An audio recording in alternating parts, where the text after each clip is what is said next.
You don't really know what it means to lose everything until it happens in layers, not all at once, like in the movies, but piece by piece, quietly, slowly, sometimes without warning, sometimes with so much warning that the dread becomes worse than the fall.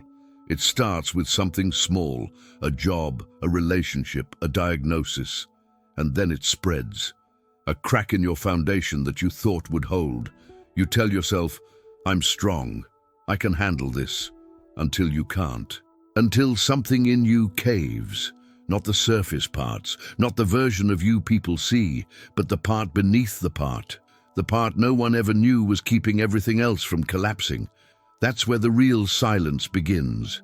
You sit alone, maybe on your bed, maybe in your car, maybe in your head, and there's this stillness that feels unnatural, heavy, empty. You don't cry because crying would be a release. You don't scream because screaming would imply someone might hear you. You just sit hollow. That's when the questions start to rot from the inside out. Where is God? Why is this happening? What did I do wrong? But deeper still, the question you don't say out loud. Was he ever really there at all? William James understood this better than most. He didn't study spirituality from ivory towers or protected pulpits. He looked into the minds of people who were unraveling, not just suffering emotionally, but spiritually breaking. He called it the divided self. But when that fracture went deep enough, it became something else entirely, the sick soul. Not a weak person, not a sinner in the traditional sense, but someone who sees too much, feels too deeply, someone for whom the old answers are no longer enough, and the new ones haven't arrived. This isn't the kind of loss you can talk about at dinner. It's not the kind people know how to comfort. This is the spiritual equivalent of waking up in a body that's no longer yours. A faith that used to feel like home suddenly feels like a stranger's voice echoing through your ribs. You try to remember the last time you really felt anything. A prayer, a worship song, a verse that used to make you cry. But now, there's only silence. There's no anger left, just a numbness that feels like a slow death, and maybe you've tried everything. Therapy, church, talking to friends, books, breathing, journaling. Nothing lands, nothing sticks.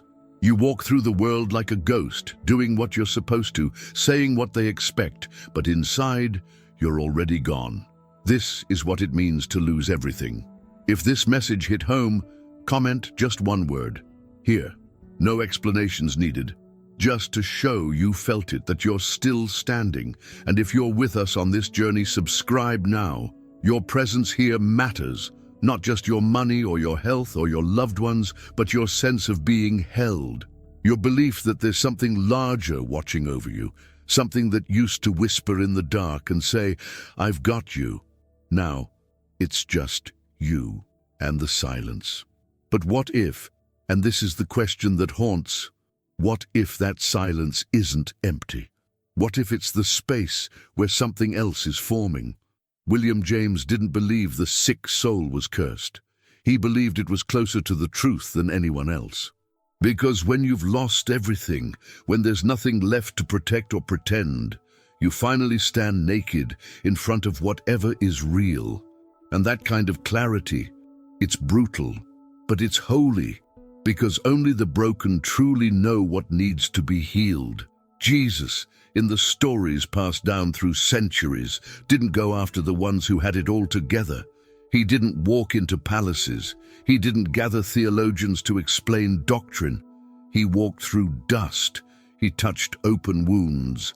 He looked into the eyes of people who were barely holding on and didn't ask them to believe. He just asked them to follow. And that's what makes this silence you're in so dangerous and so sacred, because you are standing at the edge of something. You are no longer who you were, but you haven't yet stepped into who you're becoming. It's a hallway between two identities, a spiritual limbo. And Jesus, he meets people in hallways, not because they're good enough, but because they've run out of good reasons to keep walking alone. So if you're here, watching this, and something inside you aches in a way you can't explain, don't turn away from it. Don't silence it. That ache may be the only honest part of your faith right now. And it might be the very place Jesus has been waiting to enter, because some presences don't speak through words. They speak through silence, through collapse, through the weight of everything you've lost. And what comes after that is the part no one sees coming. There comes a point when you stop trying to fix yourself, not because you've healed, but because you're too tired to keep pretending that healing is even possible. That's the space the sick soul lives in. Not a sinner, not a victim, just someone who's been through enough to stop lying about how much it hurts. You don't scream anymore. You don't cry in public. You've even stopped praying out loud because the silence after amen is too heavy. You whisper things under your breath like it doesn't matter, or whatever happens, happens. And you convince yourself that maybe apathy is peace. But deep down, you know that's not true. Apathy isn't peace, it's armor. It's what the soul wears after too many wars and not enough victories. It's what's left when hope has rotted out and all that remains is the hollow outline of a person who used to believe. William James called this the sick soul, not as an insult but as a diagnosis, a recognition that there is a kind of suffering that goes beyond anxiety or sadness, a suffering that doesn't just ache, it questions everything. Who am I now? Why did God let this happen? What's the point of believing in anything that can't hold me when I break? He saw this kind of soul not as a problem to be solved, but as a stage in the spiritual journey that many never reach.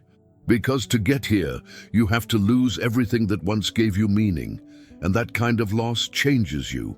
Suddenly, you stop seeing God as an idea, a lesson, or a system. You start asking, is He real?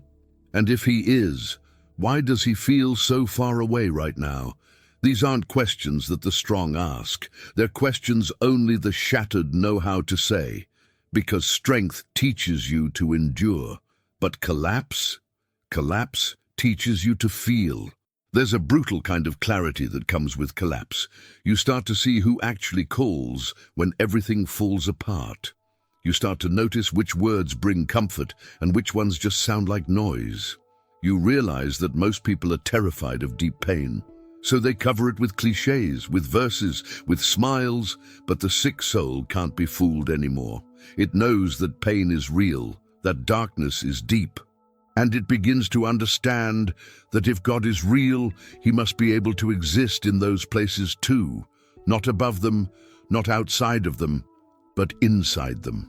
James saw the sick soul as someone standing on the edge of two realities, the world as it was and the world as it truly is. They no longer belong to the crowd, but they don't yet belong to the healed. They're caught in between, suspended in a place where the rules don't work anymore, but new rules haven't arrived. This is where most people try to escape. They numb it, run from it, mask it with noise or busyness or fake optimism. But James believed, and Jesus proved, that this is where the real encounter begins. Because when all your defenses have collapsed, when your mind is too tired to perform, and when your heart has nothing left to protect, you become open, not because you want to be, but because there's nothing else left to do. It's in that raw, exposed, shattered space that Jesus tends to show up. Not with fanfare, not with miracles, but with presence. And this is something no one really tells you. They tell you to have faith, to keep going, to pray harder, to praise through the storm. But what do you do when your voice is gone? When your prayers taste like sand? When your spirit has been emptied out like a house after a fire? You wait, you sit in the ashes.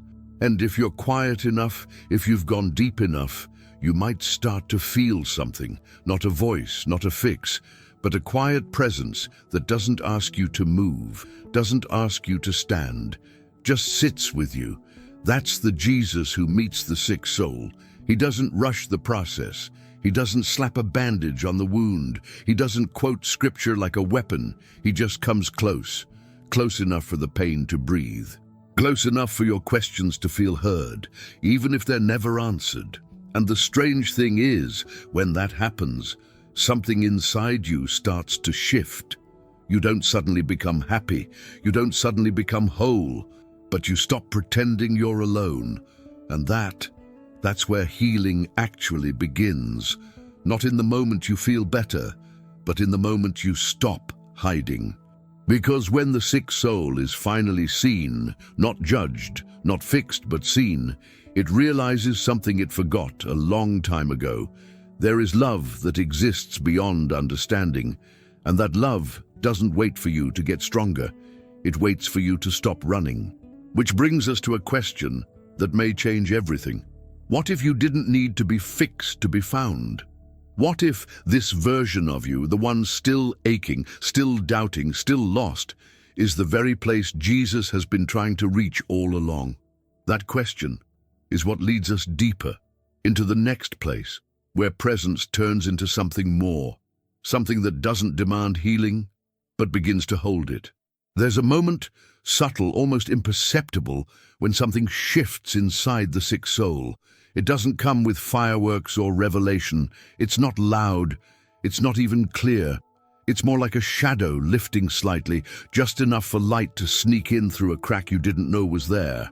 This is where the presence of Jesus begins to reveal itself, not as an answer, not as a feeling of victory, but as something quieter, slower, truer. Most people imagine divine encounters as thunderous events, voices in the sky, unshakable clarity, some overwhelming spiritual force that knocks you off your feet. But William James knew better.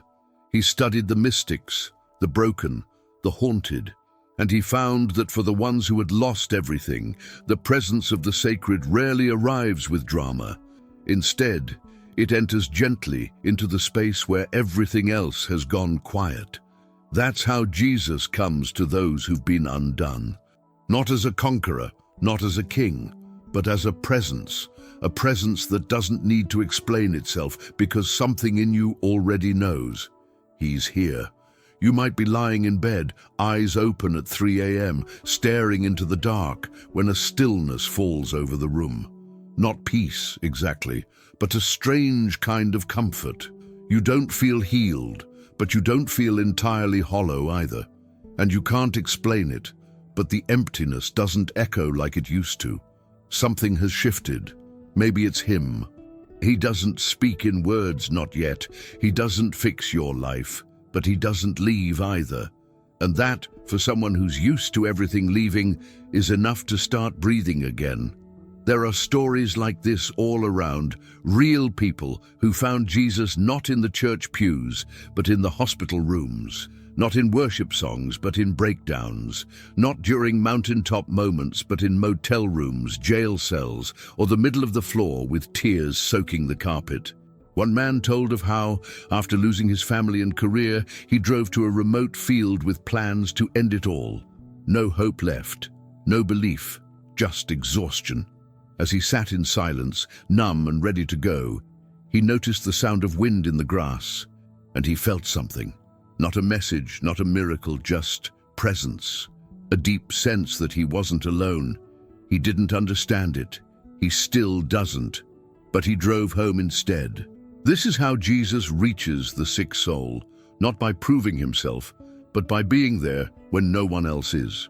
William James believed that these experiences, though often dismissed as irrational or emotional, held profound psychological and spiritual value. Because what happens in that moment is more than comfort, it's recognition. You don't know how, but your soul recognizes the presence.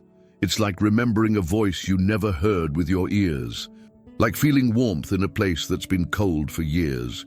And even though nothing changes outside of you, something inside of you has been marked, and that mark stays. You might wake up the next day and feel the weight again, the ache, the grief, but now it's different. Not because it's gone, but because you're not carrying it alone anymore. There's a new weight beside it, a presence, and it doesn't speak with language. It speaks with nearness, with witness.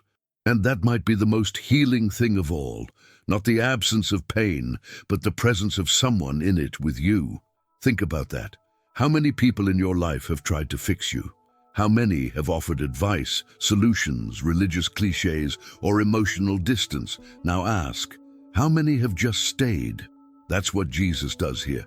He doesn't come to correct the sick soul. He comes to sit beside it, to lean in close, to match your breathing when it's shallow and shake with you when the sobs start.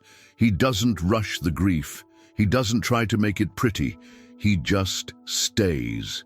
And in that staying, something strange begins to happen. The pain doesn't disappear, but you begin to feel human again. You begin to remember that you have a soul, that you are more than your sadness, that you are not abandoned, even if it feels that way. Jesus doesn't demand healing before he shows up. He shows up first and then waits. And in the silence, in the stillness, in the fragments of who you used to be, you start to feel something stir. Not joy, not yet, but the possibility of joy. A whisper that says, maybe you won't feel like this forever. That whisper, however faint, becomes a lifeline. It doesn't shout, it doesn't force, it just waits for you to reach toward it, and when you do, it meets you halfway. This is the moment when the sick soul begins to shift, not because it's been cured, but because it's been seen. And in being seen, it begins to believe, not in theory, not in doctrine, but in presence, in something real, something that doesn't explain the pain, but promises not to leave you alone in it. And as that presence deepens, you start to wonder, if he's willing to sit with me here, in this, what else might he be willing to do? If I let him stay. Healing doesn't feel like healing at first. It doesn't arrive with clarity or comfort. It doesn't announce itself with fireworks or fresh hope. Sometimes it looks like more pain, like confusion, like stillness that drags on longer than you think you can survive. The sick soul, when touched by the presence of Jesus, doesn't leap into joy. It limps into transformation. William James understood this better than most. He knew that the soul isn't a machine that gets fixed. It's a living, breathing space that slowly reshapes itself after being shattered. And that process isn't clean. It's not inspirational. It's not Instagram-worthy. It's slow, uneven, sometimes it's silent, but it's real. There's this idea we've been sold that the presence of God comes with immediate resolution, that once Jesus shows up, the fear disappears, the doubt dissolves, the pain lifts. But the reality, especially for the sick soul, is much more complex, because when you've been broken that deeply, you don't want a miracle. You want something that lasts, something that feels true, and truth takes time to feel safe again. When Jesus begins to stay with you in your pain, what follows isn't a quick return to faith. It's a slow rediscovery of what it even means to feel again, to trust, to breathe without bracing for impact. You start to notice moments, tiny, fleeting moments, where your heart doesn't feel as heavy, where a sunrise makes you pause, where someone's touch doesn't make you flinch. These moments aren't healing, not yet, but they're signs that something is shifting, that the numbness is thinning, that the presence of Jesus isn't just near, it's staying. James believed deeply in the value of experience, not experience for its own sake, but experience that transforms. He believed that mystical moments, like the quiet presence of Christ entering the sick soul, could leave lasting psychological and spiritual imprints. They don't always result in fireworks. Sometimes they look like survival, like breathing again after years of holding your breath, like sitting with your pain without needing to escape it. And that's the strange gift of presence. It doesn't demand you rush. It doesn't expect you to perform. It just holds you. When you live in that holding long enough, something starts to bloom. It's not joy, not yet. It's not hope either. It's something older, something quieter. It's awareness. An awareness that you're still here, and that maybe, just maybe, you're not here by accident. This kind of awareness is powerful, because once you feel it, even if only for a moment, it makes you ask new questions. Not the angry ones like, "Why did this happen?" or "Where was God?" But softer ones. Could I live with this and still be whole? Is it possible that I'm being remade, not destroyed? Could pain be the beginning of something sacred? These aren't answers, they're openings, and Jesus works through openings.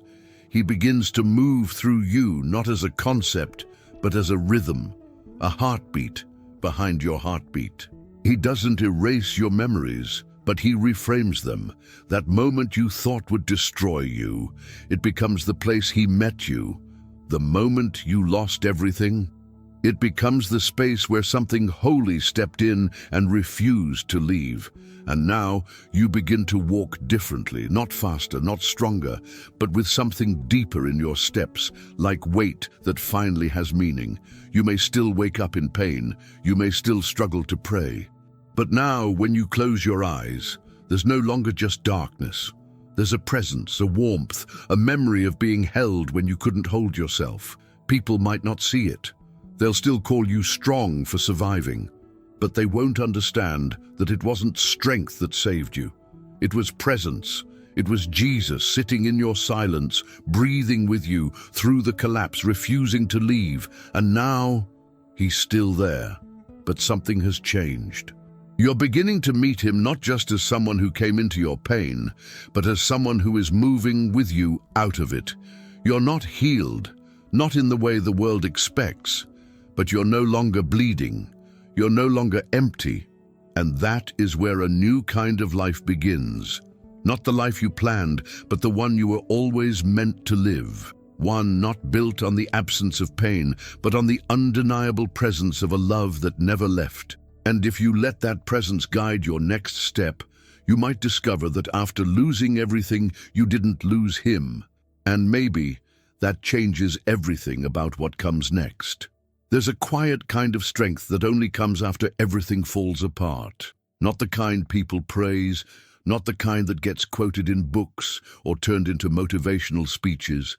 It's the kind of strength that looks like taking one breath at a time. Like standing in the ruins of your former life, blinking into the light and whispering, "I'm still here." Not because you've conquered your pain, but because it didn't kill you. And somehow, something holy stood with you in it. This is what comes after the presence. Not instant joy, not full recovery, but movement. A beginning, the smallest spark of direction that says, you can walk forward now. Not away from what broke you, but with it. That's what makes this different. The sick soul doesn't get over it. It carries the memory, the scar, the weight of what was lost, but it also carries something else now, a presence that refused to leave.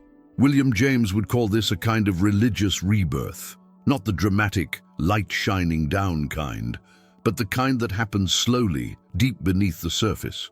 It's not a return to what you used to be. It's the emergence of someone new, someone who no longer relies on surface-level beliefs, but who has come face to face with the collapse and lived through it.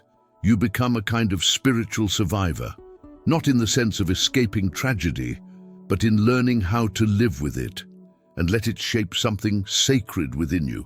And it's strange, but this new version of you doesn't crave certainty anymore. You're no longer obsessed with answers. You stop asking, why did this happen? And instead begin asking, who am I now that it did? And that's where Jesus walks beside you in a new way. He's no longer just the presence who sat with you in the pit. Now, he's the one who rises with you, who walks with you into the places you never thought you'd return. But now you see everything differently, not with fear, not even with hope, but with a kind of anchored softness, a steadiness that isn't loud, but unshakable. You begin to notice things, the way light filters through trees, the way strangers smile when you least expect it, the way music hits differently now, not because the world changed, but because you did. Jesus becomes less of an idea and more of a companion. You don't feel the need to defend him anymore. You don't need to prove anything. You just walk with him. And every now and then, when the ache returns, because it will, you don't panic. You pause, you breathe, And you remember, he's still here. This is where the journey gets real, because now you're not walking from pain toward healing. You're walking with pain alongside healing. Both can coexist. Both are part of your story now. And you stop trying to separate them. You stop asking to be rescued. You start learning what it means to be rebuilt. And what's beautiful, and often overlooked, is how your story starts to speak to others. Not because you're trying to be inspirational, but because people recognize something in your eyes, something they've been missing in themselves, a depth, a weight, a kindness that wasn't there before. You become the kind of person who doesn't rush others through their pain, because you know what it means to sit in it. You've learned how to breathe in the dark, and now, somehow, you carry light. It's a quiet light, not the kind that blinds, the kind that stays. And that is the legacy of the sick soul that found Jesus. Not perfection, not answers, but presence rooted so deeply inside you that nothing can shake it loose. And here's the part that might surprise you most. What once felt like the end, the moment of collapse, the shattering, the silence, it becomes the beginning of your real life. Not the life you built for approval, not the one you held together for appearances, but the life that emerged when everything else was stripped away. And Jesus? He doesn't just appear in that life. He walks it with you, step by step, breath by breath. No pressure to perform, no need to be fixed before you belong, only this. A sacred, steady presence that carried you through death and stayed to witness your rebirth. So if you've lost everything, if your story feels too dark, too damaged, too far gone, remember this: Jesus never needed your perfection. He came for your presence, he stayed for your soul, and he walks with you now, not back to who you were, but into who you're becoming. Because maybe, just maybe, what you lost made space for what matters most to finally arrive.